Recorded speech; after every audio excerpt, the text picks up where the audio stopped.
As part of efforts to reduce community transmission, Lagos State has announced plans to allow primary healthcare centers to manage asymptomatic cases within communities.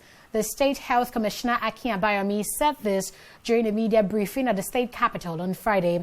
The Permanent Secretary, Lagos State Primary Healthcare Board, Aina Olugbemiga, also added that the new initiative will help reduce stigmatization and raise more awareness among members of each community.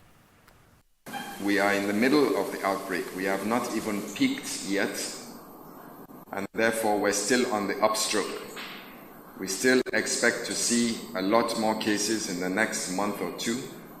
And so I will use this platform again to remind Lagosians that we have not yet peaked, and Lagos is still going through the active community transmission of COVID-19. Now that we're decentralizing care to community, we are going to be using the much improved, much more empowered primary healthcare platform to manage home-based care. And that's why it's taken us a couple of weeks to organize it, because it requires a significant amount of logistics, planning, and implementation.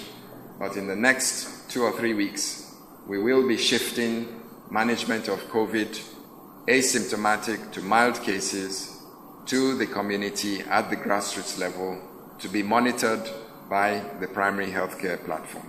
Government cannot handle everything, and that's why you see us changing strategy involving private sector.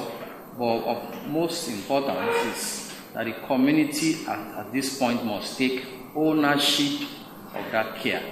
And if community is able to take ownership of that care, that means the issue of stigmatization will go down. They will also be able to offer psychosocial support to members of their community. And how are we going to do this? In the next few days, you start seeing us, especially a lot of the medical officers of health and their surveillance officers, trying to track some of those that are already under home care by default.